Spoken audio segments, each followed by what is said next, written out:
I'm Stacy Salvo with Keller Williams Realty, and I am at one of my favorite spots in Falmouth at Falmouth Town Landing.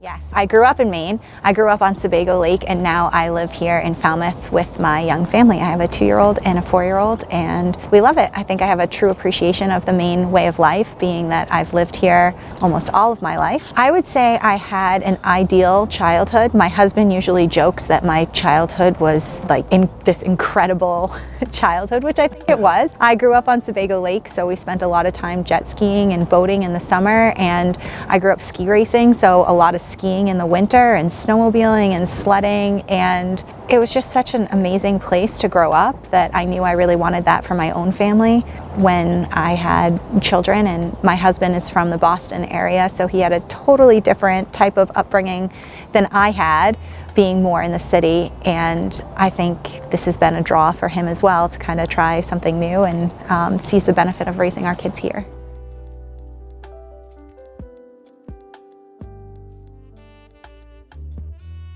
Yeah, so when people say the market is hot, that's because inventory is low and homes are selling very quickly. So when interest rates are low and the number of homes for sale are few, people have the ability and interest in paying more for your home. So it's really a seller's market. So when you see a home hit the market, most homes are selling within a few days. So many sellers are seeing multiple offers on their homes, which makes it difficult to be a buyer, but an excellent time to be a seller.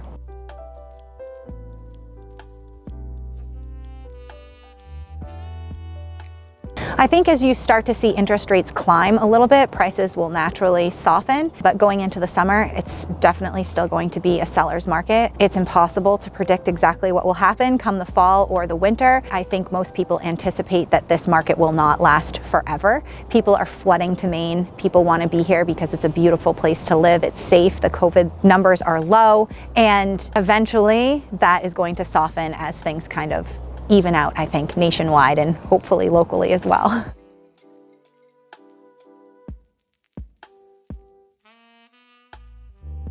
I think specifically around the Portland area, you have excellent schools, access to the coast, access to the mountains, access to the lakes, access to Portland, which is known for outstanding restaurants and lots of cultural things to do.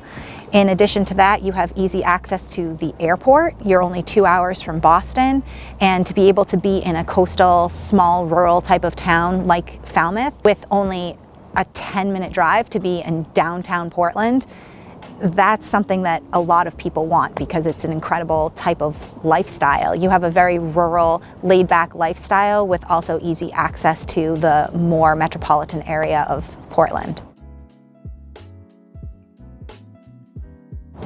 Oh my gosh, it feels like it's been forever since we've even been out to eat, honestly, with COVID. We do a lot of takeout though. We really like 4th Street. If you can get in, make sure you get a reservation early. Hugo's and Scales, and then 555. We love frequenting the restaurants in Portland, but you know, kind of trying to wait for COVID to go away before we get back out there.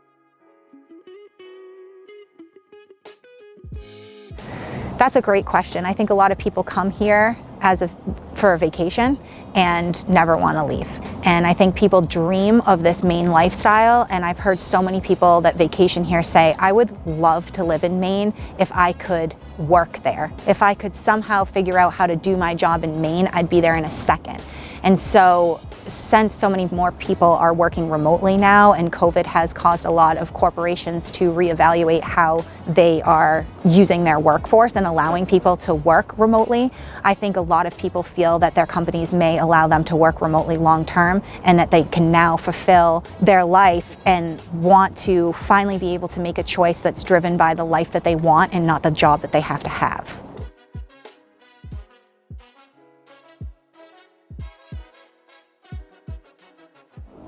It's important to work with a realtor that you can trust and someone that you really feel is on your team. And I think that sometimes, especially when people are buying from away, it's hard to know what realtor you should work with. And I think it's making sure that you find someone that you feel is relatable and real, that you can talk to the way that you would talk to your family or your friend.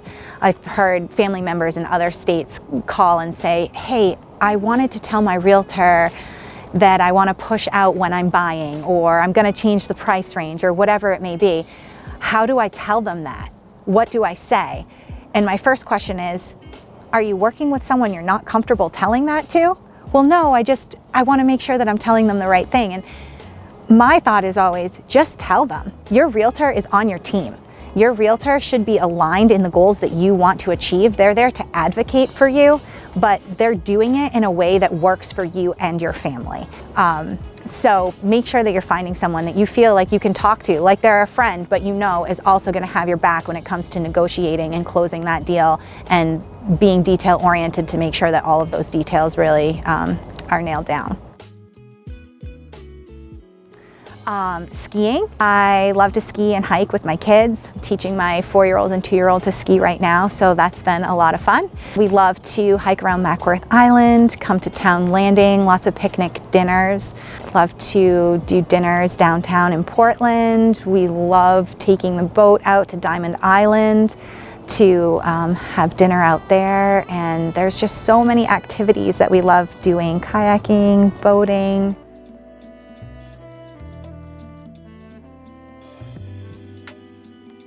That's a tough one. I think the most important thing is making sure that you have a buyer agent that is going to contact the seller agent to find out what's important to the seller.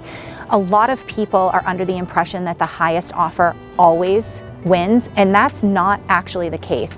While many sellers will jump at the highest offer, a lot of times there's other things that go into an offer that are important to the seller. Maybe it's a rent back, maybe it's the closing time, maybe it's an inspection, maybe it's a cash offer versus a specific type of loan. So there's lots of things that can be done in an offer to make the seller want to connect with that buyer, and I think ultimately it's creating a win-win for the seller and the buyer. The clients. I love being able to help people achieve their goals. There's a lot of emotion that goes into every real estate transaction, and because I've done so many of them myself, I think I can relate on a personal level to the emotion that goes into that. And being able to help people achieve whatever their goal is such a rewarding feeling, and that's really why I got into real estate initially. It's not always an exciting time for people to need to sell their house or need to move. Sometimes people are selling a home in a divorce situation or in a situation where a family member has passed on and the home has been left to them. So while there's a lot of exciting times in real estate, there's a lot of hard times as well.